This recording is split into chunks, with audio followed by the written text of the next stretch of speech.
Thank you very much, Keir, and thank you, Manuel, and thank you, moreover, Volodymyr and all the colleagues that are here in Rome taking place to this conference. I'm obviously particularly pleased that we take part in this meeting together with Volodymyr and the leaders who are attending to the Ukraine Recovery Conference in Rome. I think it is the numbers of this conference show better than anything else the commitment we all share, not only about achieving peace, but about a future for Ukraine. It's a future of peace, stability, sovereignty.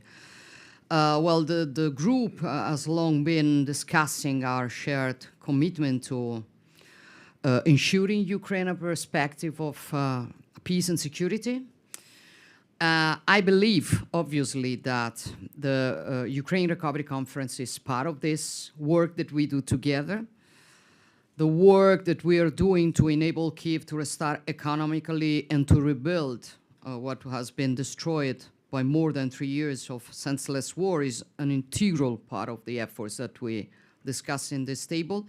It is a long-term investment in a future of peace, stability, security, sovereignty, prosperity.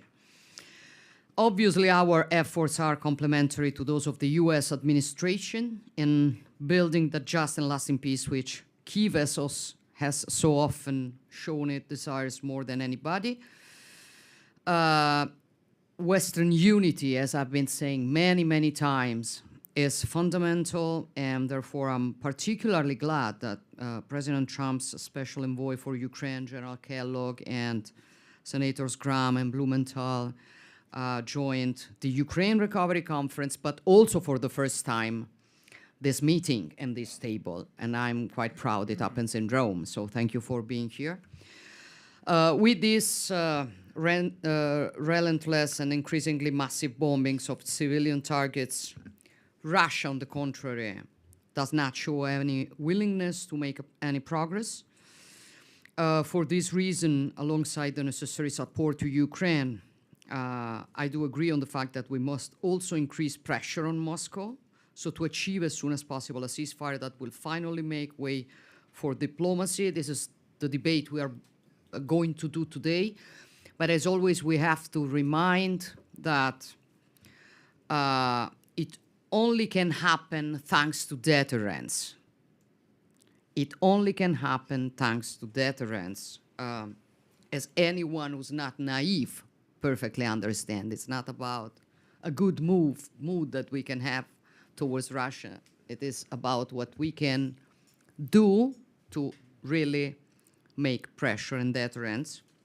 I think this is what we have to discuss, and this is what we have to deliver on, and this is what the innocent victims, their families expect from us, a population that wants to rebuild, but it is also what our citizens, which are tired of the consequences of meaningless aggression that has brought the war back in the heart of Europe, ask from us.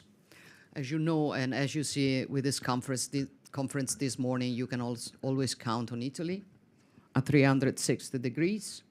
And I'm very proud that with the work that we've done together this morning, we've guaranteed to Ukraine agreements that are worth more than 10 billion euros.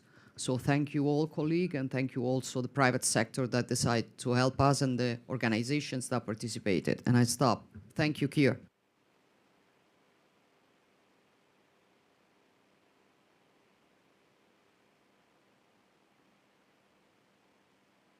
Keir, we don't hear you. Thank you very much, Georgia. Okay. Yeah, thank you very much, Georgia. I was saying, can we bring in Volodymyr, who is there right by your side? So, Volodymyr, the floor is yours. Thank you so much, dear friends.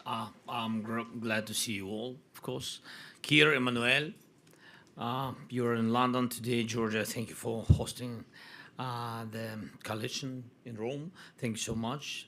And for the conference, for organizing this conference, thank you very much.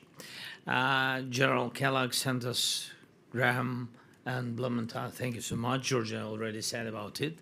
It's so great that you joined this format and the first time thanks to President Trump, and his signals are very, very important, and we count on it.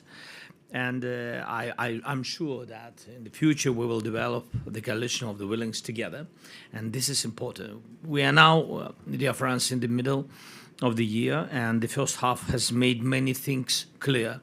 It's now obvious to all partners that Russia is blocking all peace efforts, and it was Putin who rejected the ceasefire proposal, including one brought by the United States.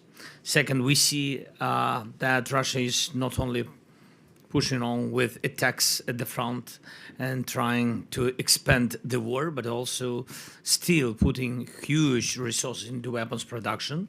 Putin is planning to keep fighting, and he's not looking for a way out of this war. Third, our joint pressure has created real strategic problems for Russia.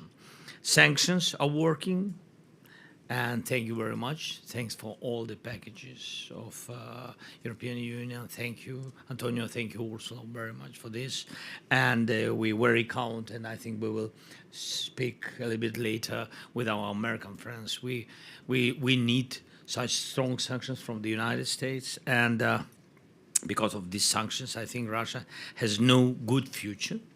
But sadly, it still has the ability to keep fighting, and that's why we need to increase the pressure together and make our defense even stronger. And let's focus on that in today's meeting. So I will talk about the Ukrainian soldiers and how to support them. I will talk about weapons, especially drones, how Europe together with Ukraine can produce more, better than Russia. And I will talk about our relations with the United States and defensive capability that only they have, but we need them very much. I think it's in a common interest of the Europe.